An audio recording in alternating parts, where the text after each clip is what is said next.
Hey people, it's Naya Stokey, and this is another Black History video. So this is Daniel Hale Williams and the first successful heart surgery, and the source I'm using is columbiasurgery.org. So there's a quote from Daniel Hale Williams, so we'll start with, "A people who don't make provision for their own sick and suffering are not worthy of civilization." We'll come back to that in a bit. The son of a barber, Daniel Hale Williams founded the first black-owned hospital in America and performed the world's first successful heart surgery in 1893. Williams was born in 1858 in Hollidaysburg, Pennsylvania, the fifth of 7 children. After his father died, his mother, Sarah Price Williams, moved the family several times. Young Daniel started as a shoemaker, but quickly knew he wanted more education.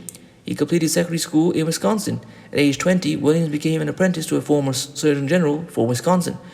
Williams studied medicine at Chicago Medical College. After his internship, he went into private practice in an integrated neighborhood in Chicago's South Side. He soon began teaching anatomy at Chicago Medical College and served as surgeon to the City Railway Company. In 1889, the governor of Illinois appointed him to the state's Board of Health, determined that Chicago should have a hospital where both black and white doctors could study, where black nurses could receive training. Williams rallied for a hospital open to all races. After months of hard work, he opened Providence Hospital and Training School for Nurses on May 4, 1891, the country's first interracial hospital and nursing school. And I want to point this out, somehow, black folks have been contributing to America and have been doing things without white people's help for the longest. They keep this new buzzword that keep being thrown around, DEI, didn't earn it. You know, black folks have been working and earning things at their place in America without any help or handouts. And if you keep saying DEI, if you really believe in it, then all the wealth made from using plantations run by slave labor should be given up. They should be sold off, all the money donated to the United States government in taxes, and then you start off from rock bottom and earn it yourself. If you truly believe in didn't earn it, instead of just pocketing the money that slave labor created for you. But of course, they're never going to do that. Rules for me and not for you. Rules for fee and not for me. One hot summer night in 1893, a young Chicagoan named James Cornish was stabbed in the chest and rushed to Providence.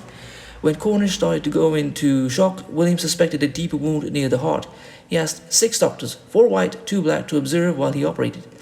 In a cramped operating room with crude anesthesia, Williams inspected the wound between 2 ribs, exposing the breastbone.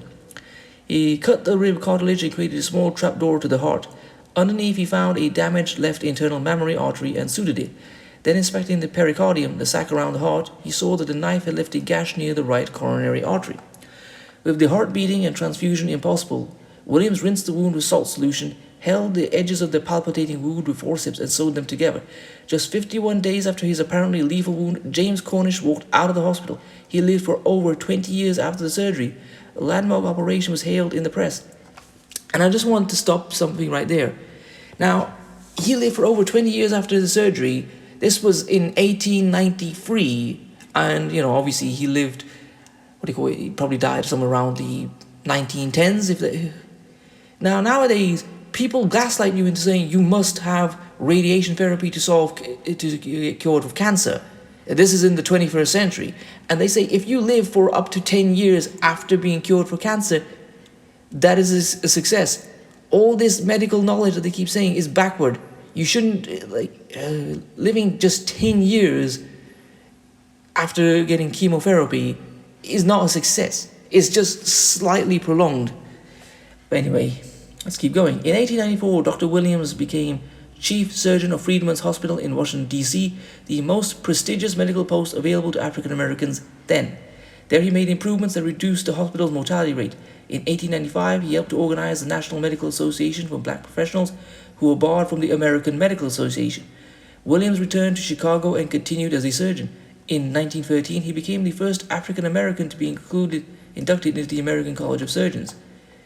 As a sign of the esteem of the black medical community until this day, a code blue at the Howard University Hospital emergency room is called a Dr. Dan. In words that could later be said of Vivian Thomas, a colleague wrote, "His greatest pride was that directly or indirectly he had a hand in the making of most of the outstanding Negro surgeons of the current generation."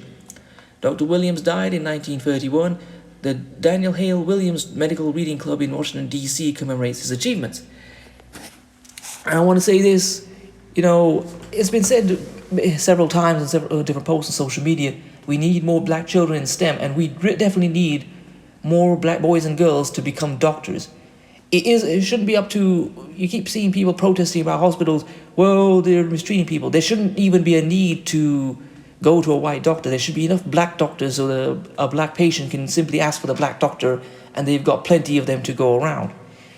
And I've been talking about didn't earn it. And I want to say something, is that, there's this quote here, a people who don't make provision for their own sick and suffering are not worthy of civilization. Now, America has a paid healthcare system.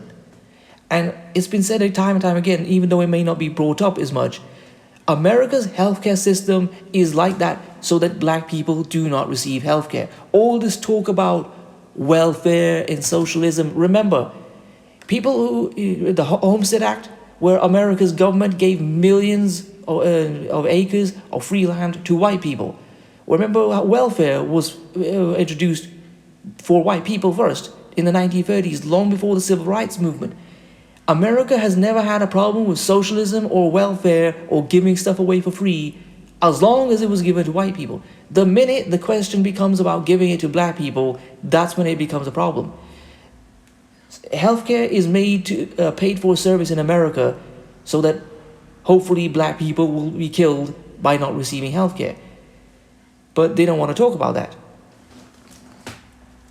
And this is why America is as uncivilized as it is.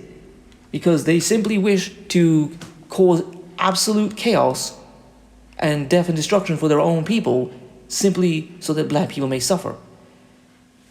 But as Professor Black Truth once said, or maybe it was somebody else, if we cannot be all be equally comfortable, we shall all be equally uncomfortable. So this is another Black History video.